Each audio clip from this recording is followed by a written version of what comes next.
The Greaseman sitting there, camel glowing, thumbing through the paper. Seen an article in the paper this morning about this guy who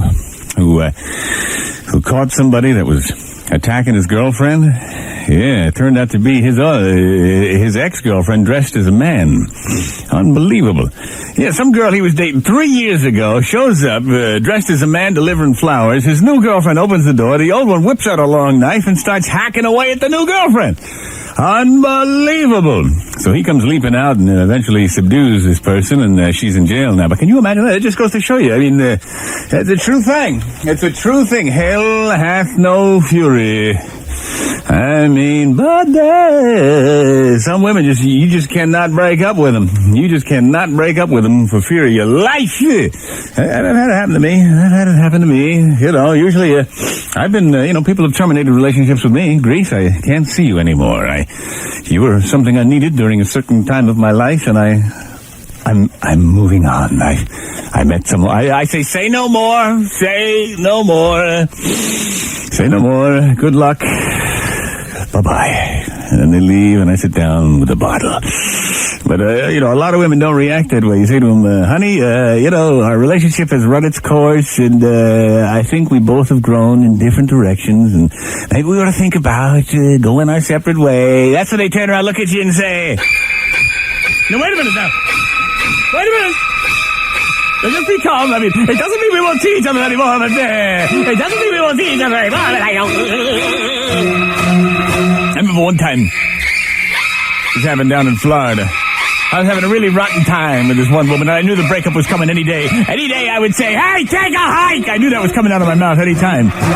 We always used to keep this Magnum loaded in the bottom of the dresser.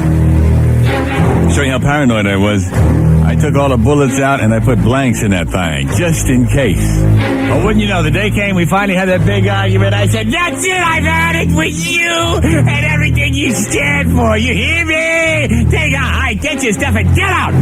When she went running into the bedroom, I figured she was going to pack her bags. Wouldn't you know, she comes out with that Magnum. She's holding it in the firing stance, two-fisted grip. Because I knew there were blanks in there, so I figured, what the hey?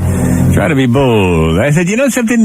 You wouldn't shoot me. You know why? Because you don't have the guts. You never had the guts. You are the gutless wonder. Do you hear me? So just put that thing down, and you go get your clothing and you get out. And I never wanted, don't let the door hit you when it took us all the way out.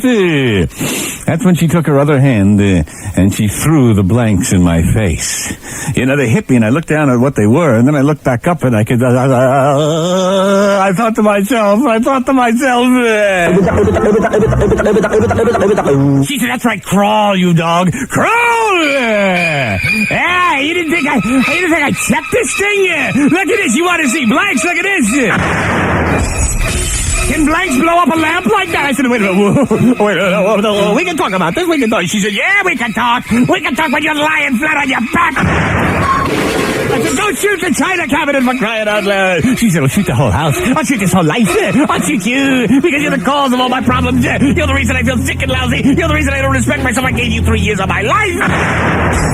Wait a minute. She said, get outside. Yeah, I said, sure. I'm leaving. No problem. I'm all the way. I am history. Blah, blah. She said, no, I'm coming out with you. And she cocked that hammer back and pointed it between my eyes. I said, oh my God. We went out on the lawn. Wouldn't you know, the neighbors started gathering around. There I am standing there quivering. She's pointing his gun between my eyes. I thought, oh God.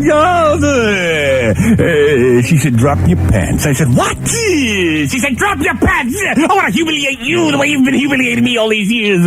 So I dropped the pants. There I am in my baggy boxer shorts. The neighbors are giggling. I'm humiliated. Finally, a police car pulls up. She uncocked that gun, put it in her belt, and walked back in the house. I went over to that police car. I said, officer, I want her arrested. I want her charged with attempted murder. I want her charged with reckless endangerment. Did you see her?